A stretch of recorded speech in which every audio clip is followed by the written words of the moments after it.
Oke, selamat datang di video kedua dari series Scaffold di Cloud Engineering with Imre. Jadi sekarang kita akan coba run through source code dan mungkin lakukan demo tentang bagaimana caranya kita menggunakan Scaffold. Jadi kalau teman-teman lihat di sini, gue udah punya sebuah project bernama Guestbook. Jadi di project Guestbook ini ada namanya filenya Scaffold YAML. Kalau kita lihat di sini adalah dia menggunakan config build local concurrency, mungkin itu untuk ngeset berapa jumlah concurrency-nya. Dan di sini juga ada key requires. Key requires ini dipakai untuk menentukan apakah Scaffold ini punya submodule. Jadi kalau teman-teman lihat di sini ada dua submodule, yaitu pertama adalah submodule front end dan back end. Jadi Guestbook ini sendiri adalah aplikasi monorepo. Jadi menariknya adalah dari Scaffold dan Bazel, sebenarnya itu memungkinkan kita untuk menggunakan monorepo. Jadi walaupun aplikasi kita ada dalam satu repo semua, kita bisa punya scaffold masing-masing untuk setiap aplikasi. Di sini ada satu scaffold untuk front end dan ada satu scaffold untuk back end. Kita akan coba lihat di SRC di sini. Teman-teman bisa lihat ada dua back end dan front end. Kita akan ke front end dulu. Di sini ada lagi file scaffold YAML. Kalau kita tengok di sini, config-nya sedikit berbeda, tapi seperti yang teman-teman udah lihat sebelumnya, kita bisa tentukan build artifact-nya, artinya nama image yang akan kita gunakan untuk melakukan deployment. Kemudian di sini kita specify deploy-nya dengan menggunakan kubectl manifest.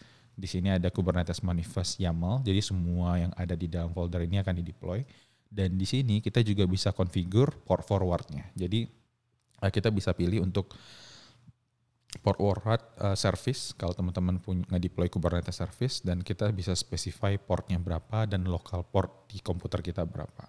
Di sini ada profile yang mungkin kita nggak perlu terlalu detail atau bahas sekarang, tapi intinya di sini adalah si scaffold ini akan membuat image dan kemudian melakukan deployment langsung dengan kubectl dengan manifest yang udah ada di sini.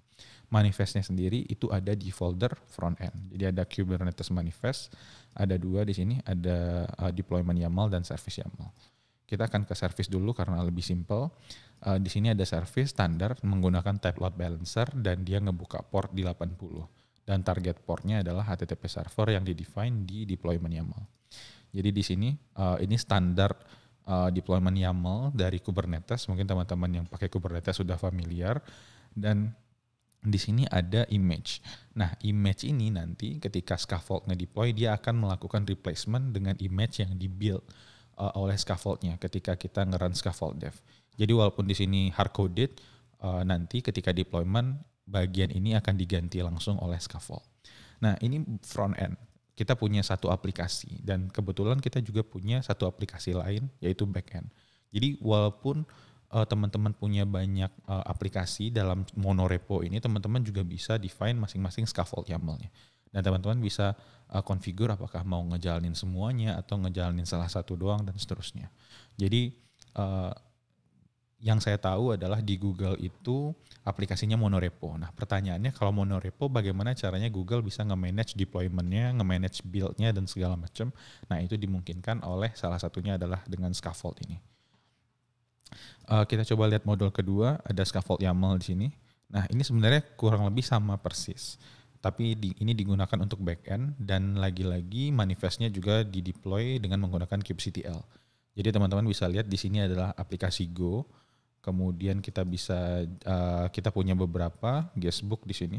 Ada deployment service untuk backend dan ada MongoDB juga. Jadi teman-teman bisa langsung deploy MongoDB-nya juga untuk testing. Nah, untuk menjalankan aplikasi ini sebenarnya teman-teman bisa menggunakan command seperti scaffold dev seperti ini saja. Teman-teman bisa lakukan ini kalau seandainya teman-teman udah punya scaffold CLI. Tapi kalau seandainya teman-teman pengen lebih simple, yang bisa teman-teman lakukan adalah dengan melakukan development on Kubernetes. Nah ini adalah konfigurasi yang didapat ketika kita menginstal Cloud Code plugin tadi. Jadi teman-teman bisa lihat di sini, setelah teman-teman menginstal, teman-teman akan punya Cloud Code Kubernetes di sini. Nah ini akan kita configure supaya kita bisa melakukan testing.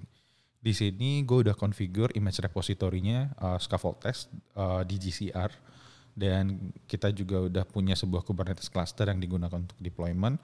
Dan di sini kita bisa pilih apakah kita mau melakukan build dan redeploy berdasarkan on demand atau on file save. Jadi kalau seandainya ada file yang di save, dia otomatis akan melakukan deployment lagi. Nah, karena ini cukup agresif, jadi sekarang kita pakai on demand aja. Dan sebenarnya kalau teman-teman lihat di sini, dari semua hal yang ada di sini, sebenarnya yang dilakukan oleh Scaffold ini hanya nge-wrap komen-komen kayak Docker, kubectl, Helm, dan lain-lain. Nah, karena kita udah punya config ini, yang akan kita lakukan sekarang adalah kita akan coba jalankan. Jadi gue akan tutup config-nya, dan gue akan trigger run develop on Kubernetes. Dan kita nanti akan lihat apa yang terjadi. Di sini gue udah punya sebuah cluster, di sini gue bisa get pods, dan teman-teman bisa lihat tidak ada resource sekarang. Karena di sini dia lagi nge-initialize session. Kita tunggu dulu. Nah, sekarang dia udah masuk ke bagian build container. Di bagian build container ini sebenarnya yang dilakukan itu cuma Docker build. Nanti kita akan lihat. Nah, dia udah mulai nge-build image. Image-nya udah ketemu. Karena sebelumnya mungkin gue udah pernah nge-run. Dan ini juga dia mencoba nge-build image backend. Karena tadi sempat ada changes yang gue lakukan. Jadi dia akan nge-build lagi. Kita tunggu dulu. Mungkin ini bisa sekitar 1 menit. Nanti gue akan tunjukkan ketika udah selesai. Gue pause dulu. Oke, sekarang teman-teman udah bisa lihat bahwa backend-nya udah selesai. Jadi Docker layer-nya udah ke create dan udah di-push juga ke GCR. Dan sekarang yang lagi dilakukan adalah melakukan deployment. Jadi ini kita bisa lihat di sini, dia akan melakukan deployment untuk front end. Dia masih nunggu, masih pending. Kemudian di sini dia melakukan deployment untuk MongoDB, masih pending juga. Dan dia juga mencoba melakukan deployment lain. Dan ini kayaknya udah jalan semua ya. Jadi ada 4. Dan di sini teman-teman bisa lihat setelah dia melakukan deployment, dia akan melakukan port forward. Nah, di sini kita punya 3 service. Ada front end, Mongo back end, dan semuanya dibuka port forwardnya supaya kita bisa melakukan testing dari lokal. Nah, setelah ini teman-teman juga bisa lihat bahwa udah ada log yang udah ke stream. Di sini kita bisa lihat bahwa ada backend server listening on port 8080. Ini beneran nggak sih aplikasi yang jalan yang sama di Kubernetes? Kalau teman-teman nggak percaya, kita akan coba buktikan. Sekarang sebelumnya gue udah cek tidak ada pod. Sekarang setelah kita deploy, kita akan cek apakah ada pod. Dan jawabannya adalah ada. Dan di sini adalah image pod yang sama dengan yang teman-teman lihat di IDE. Jadi sekarang kita udah berhasil menjalankan aplikasinya dengan menggunakan Scaffold. Nah, pertanyaannya adalah kalau seandainya kita melakukan changes, apa yang terjadi? Nah, sekarang kita coba lihat. Gue akan melakukan changes di sini. Gue akan print log print ln hello.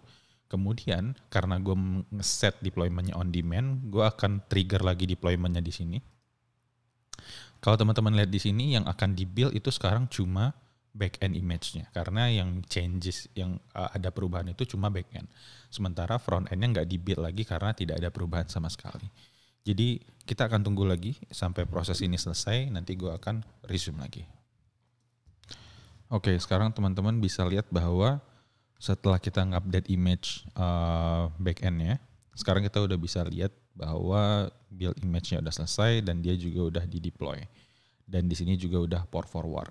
Tapi di sini kayaknya ada bug dari cloud code-nya di mana log-nya nggak ke-stream lagi. Jadi kalau seandainya gue pengen nge-stream log-nya lagi, gue harus stop dan kemudian rerun lagi. Mudah-mudahan ini nanti akan di-fix oleh tim yang nge-develop cloud code. Tapi buat sementara, this is enough. Tapi kalau seandainya teman-teman tetap pengen lihat log-nya adalah teman-teman bisa deploy di sini. Kita coba stern log-nya. Di sini. Nah, teman-teman bisa lihat bahwa changes yang kita lakukan tadi udah ke deploy. Artinya kita udah bisa melakukan perubahan langsung dari lokal dan kemudian langsung di deploy ke Kubernetes tanpa harus nge-trigger CI/CD pipeline. Jadi kira-kira seperti itu fitur dari Cloud Code atau Scaffold. Nah, kalau seandainya teman-teman udah selesai melakukan deployment, nanti teman-teman bisa lihat sendiri bagaimana Scaffold akan nge-clean up resource-nya. Tapi sebelum ke sana, untuk memastikan aplikasinya beneran atau enggak, kita akan coba buka ini, satu link ini. Ini adalah aplikasi yang jalan di Kubernetes, tapi udah di port forward ke lokal. Ini adalah aplikasinya, dan kita sekarang bisa tes Imbre testing. Kita coba pause.